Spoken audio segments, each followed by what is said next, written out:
जब से मगहिया जवान की गिरफ्तारी हुई है, पूरे भोजपुरी के तमाम कलाकार एक तरफ हो करके और खेसारी लाल यादव का विरोध करते हुए नजर आ रहे हैं। जी हाँ दोस्तों, मैं आपको बता दूं कि इस वक्त मगहिया जवान बुरे तरीके से फंस चुके हैं, क्योंकि कानून ने उनको हिरासत में ले करके और जेल के अंदर डाल दिया है। लेकिन दोस्तों, सबसे बड़ी खबर ये निकल के आ रही है कि जब कुछ पत्रकारों ने मगहिया जवान से पूछा कि आखिरकार आपको किस जुर्म में हिरासत में लिया जा रहा है, तो इस पर मगहिया जवान ने क्या कुछ सफाई दिया, मैं आपको पूरी वो लाइव तस्वीरें इस वीडियो में दिखाऊंगा। बस आप इस वीडियो को बिना स्किप किए लास्ट तक ज़रूर देखिएगा। और हाँ दोस्तों, अगर अभी तक आपने हमारे इस चैनल को सब्सक्राइब नहीं किया है तो तुरंत सब्सक्राइब भी कर लिए। तो आइए दोस्तों, सबसे पहले मैं आपको दिखाता हूं कि जब पत्रकारों ने मगहिया जवान से पूछा कि आपको हिरासत में क्यों लिया जा रहा है, इस पर मगहिया जवान अपनी बीच बचाव करते हुए और क्या कुछ सफाई दिया, आइए मैं आपको लाइव तस्वीरें दिखाता हूं। भी धाराएं हुई है, सब बेबुनियाद है।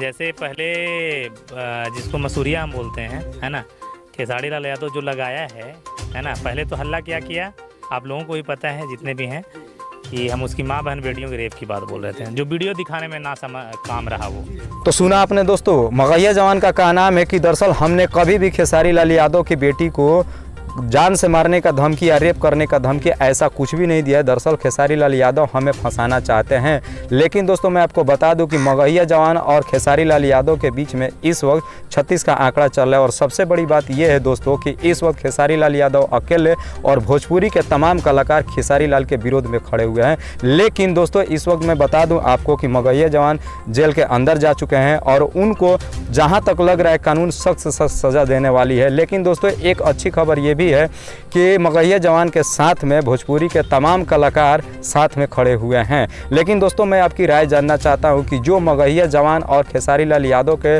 बीच में टकराव चल रहा है, आखिरकार इसमें गलती किसकी है, कौन सही है और कौन गलत है, आप अपनी राय हमें इस वीडियो में ज़रूर बताइएगा। और हाँ दोस्तों, साथ ही साथ आप हमें ये भी ज़रूर बताइएगा कि आप ये मेरा वीडियो कौन से ज़िले के किस राज्य से देख रहे हैं।